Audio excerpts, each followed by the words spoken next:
I've decided to paint my Chaparral 2D cock slot car. This was made in the 60s, so I'm restoring it. Now, I am not an expert modeler. I've built models, I've made some of them look pretty decent, but I'm no expert at it. I'm no master of this craft. So I'm muddling through doing this and learning a bit, practicing a lot. So I bought this car used, and it was nice that it had the box. It was painted blue. I was able to get most of the parts off of it and strip the body, but it still had, it seemed to be, the white plastic it was molded in had a blue tint to it in some spots. And also on the underside, there's a number of spots it just would not come out.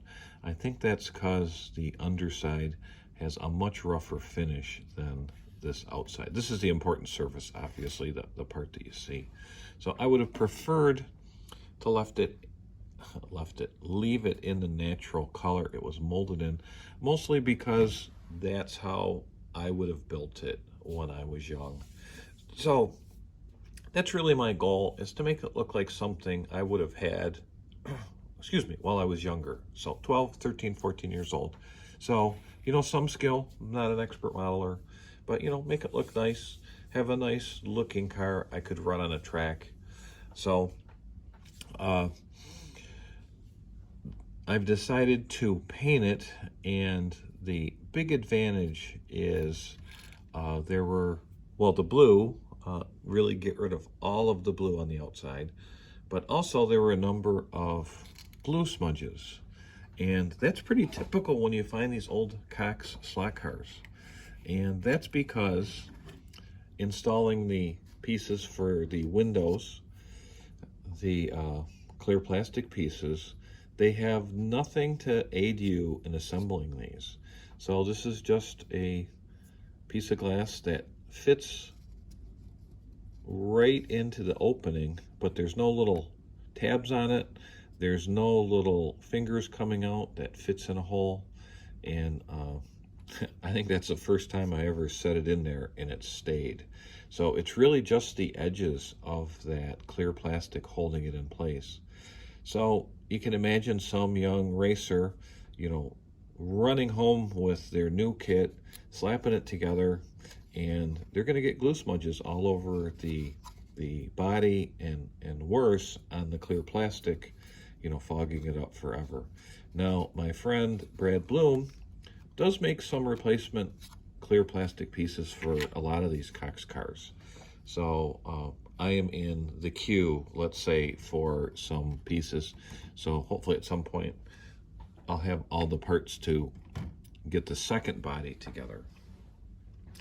But these glue smudges, this is a good example. This one's pretty small, but it's right here, just along the edge of the window opening.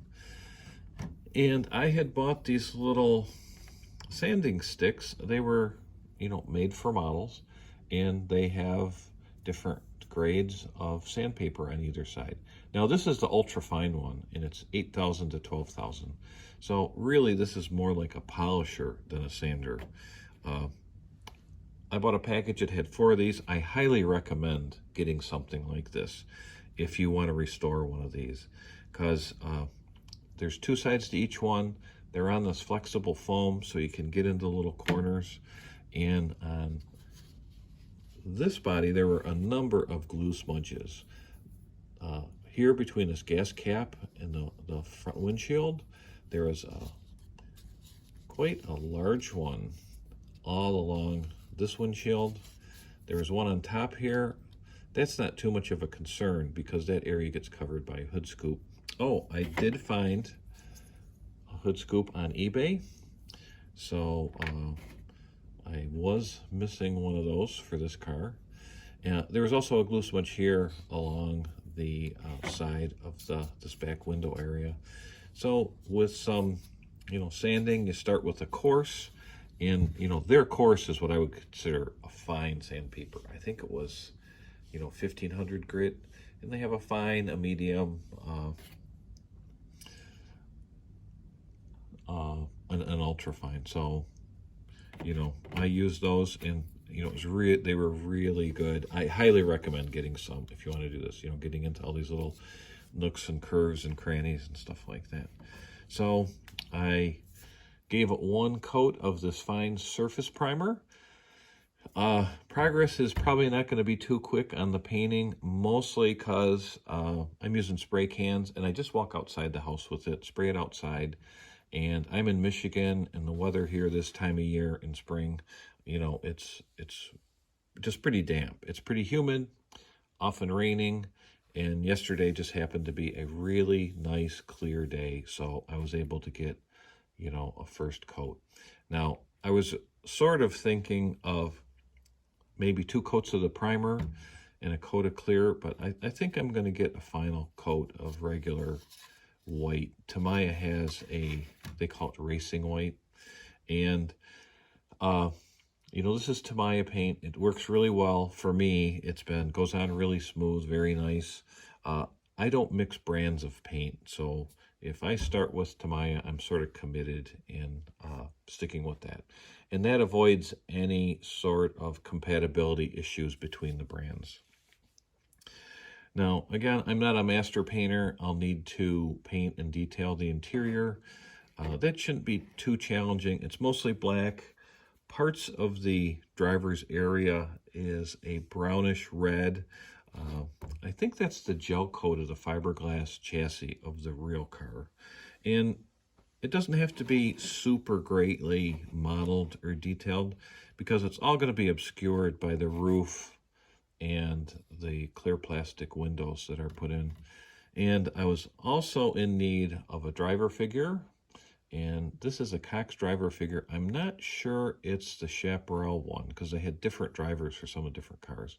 This one is a pinky color, and I think the Chaparral one was molded in white, but that's okay. We'll make them fit. We'll make it work. And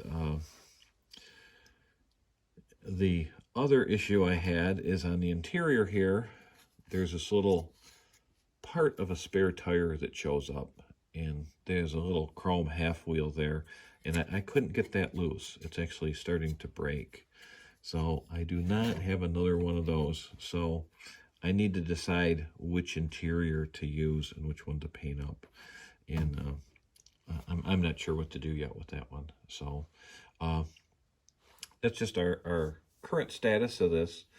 And if you're not familiar with these, in the mid-60s, say from 65, for a couple of years, there were these big commercial raceway centers. They were sort of taking over the country. Like every town has a bowling alley, every town had a slot car racing center. And you would buy these kits, or sometimes already built up. They started out as scale model slot cars, and then they went into more sort of futuristic fictional cars. And they would have races and racing. You'd build a kit and go there, and it was a period that came and went, and the Cox cars are some of the most interesting that were ever made, because they have these really, really superb brass die-cast, not brass, they were magnesium die-cast chassis, die-cast wheels, like this one has Chaparral wheels. The Ford GT had little Halibrands.